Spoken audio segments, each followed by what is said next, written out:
ebe Gambien ci tànn nañ keneen na nga ànd ak ngor na nga ànd ak muñ na nga ànd ak dal te xam ne lii la yàlla dogal lii la Gambien ci dogal nga nangu dogali yàlla te nga joxe réew mi ci jàmm li laa war a suli asalaamaaleykum wa rahmatullah jërëjëf. And resurgence in inflation. The financial position weakened considerably, compounded by weak policy implementation, particularly as regards excessive spending relative to mobilization and dwindling external budgetary support. Those in power are not listening to the demands for political or economic reform. Conditions for political participation have been so crafted that political pluralism has been curtailed, generating a feeling of powerlessness among many. Too much power is concentrated in too few hands. We need a new approach to government that involves the people in decisions that affect them. Those who make the decisions on behalf of others are too often not accountable. I will restore the sovereignty of the people and impunity and decentralized authority and power. It is my fervent belief and conviction that we can bring about change for a better Gambia by directing our efforts and political capital towards one end, the singular pragmatic goal of ushering in a new and third republic that brings progress by building strong democratic institutions. As institutions, repealing the obnoxious laws that restrict our freedom and liberty, building a strong economy and leveling the political playing field so that the sovereign will of the Gambians will always prevail in their choice of leader. I am committed, if elected, to serve for one 5-year term only, working with all those who have the capacity and the commitment to salvage the Gambia as it totters on the brink of total collapse. Nothing less than the fate of our nation and the future of our children hang in the balance. We cannot work it alone, neither can we turn back. Together, we can bring the change that is needed. Principles and values need not be compromised, but strategies and tactics must be flexible enough to make progress possible, especially under the difficult political conditions we currently face. Everything I learned in my years of work with the women, men, and the youth of this country, and in academia, has convinced me that Gambians need a president that will serve them, not one that they should serve, not one that looks down on them, but a president who will uphold the constitution, the rule of law, and restore good governance.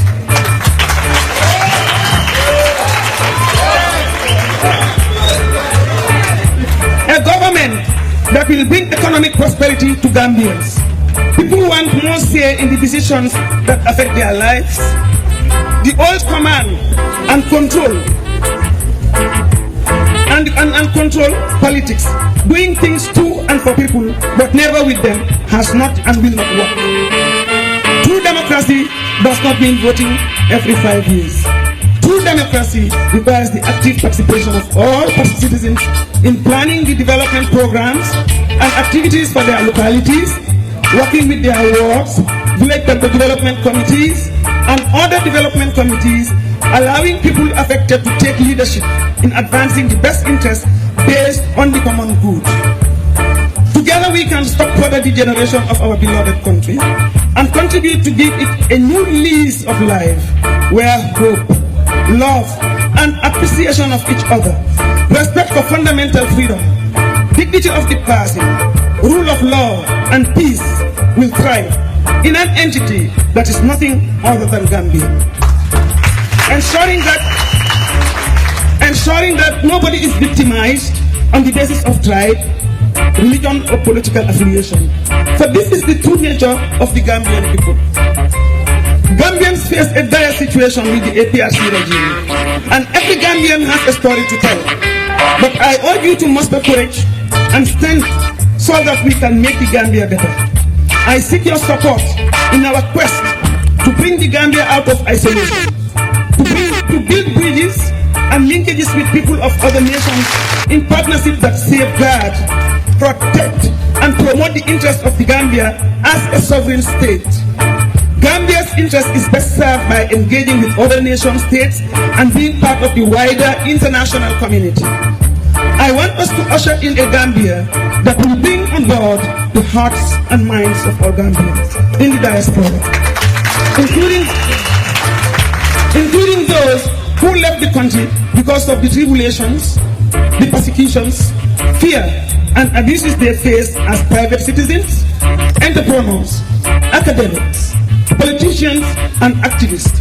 But more than anything else, a new Gambia of economic prosperity, freedom, rule of law, peace, and stability. The youth of this country are frustrated and their hopes dashed under this regime. Those born at the cusp of the Second Republic have now come of age. 20 years of APRC rule has failed to give them opportunities to fulfill their aspirations and achieve their goals. What their country has failed to give them, i.e. jobs, quality education, good health care, and decent living, they try to seek elsewhere,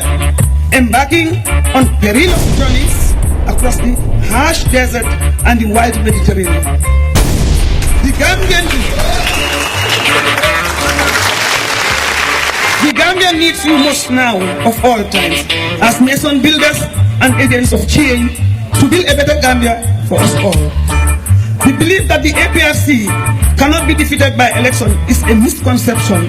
that works in their favor. Your votes can defeat the APRC, and this song is for change as we're looking forward to the new Gambia. Peace, progress, and prosperity. Our home, the Gambia.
te fambula problem ba ko ine te fambula la ay wa jey ala man dangala na maru la de ibula la maru go no bi go bendia de ay gambia ba dia ay dio dia no bendia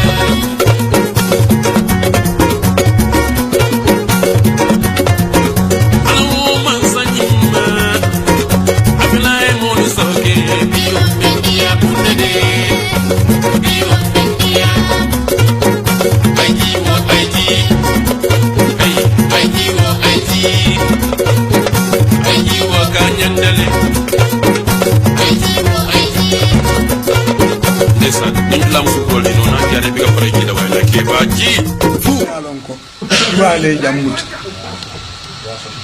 mbam ko do asut ben ka kilo sabu dulal to a kemele ben don la jang dal li kemele ben to be mezi molu kelandi yelo e bombol ye fa bare ala ko si so da wula la kilo kan ni si boji kale Allah hakil maya dam ben ko na ala to dal bu bak ala bu kay jinan kadiya bare ninga be kukela ka tama zero lenti ñing ye njaxalin de la marlo koleata akeda marlo me alan ko fitno damma wala be gambian ko kan abi bola ñamen ay jaxgali nana fere dimul fay ñoo kan na ko ke ngi nga kata ko ke ko buka tamano ba li ku wato man si abuka keno yinan ndar tan je kule ko non dol fon mala keta ñam dindi wol wulta finti tan be do dol fon mambakala dalilo me findindi ke kuya koytandi banko la ali loi bundal be nyaadile kate fay bunda be tinyanti nyanda opposition UDP nkan kodi kate fayola mbuka ke ba dalilo katina loi le tinyata loi le menwe kate fayo tinya ko nga fere ke ngaw loi le folo dada pour kaje ko kate fay seno setno mo be da stamento bari masoto kandu lu akuru ngole ka dinetul ka kanyeno ngayine kata fero kono kaytol safeta parti woro dajele yim coalition mole meta kata kande kaytu bal safeta lu bu kolti ka fo en tol ko ngayi singa kacanga bangola lu ragle isaje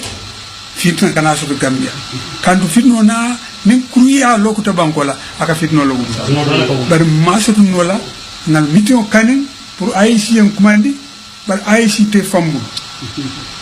independent tole be kunna barite fambul mo kin woleta o mo kin wala baro be katara wala e man haani pour kan kuma ni ngaka jaani kunna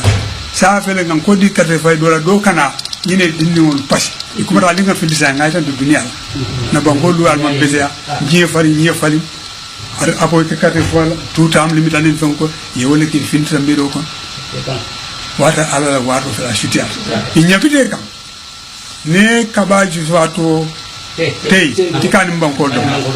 ni ko ñu ni wala te ñantu yi muta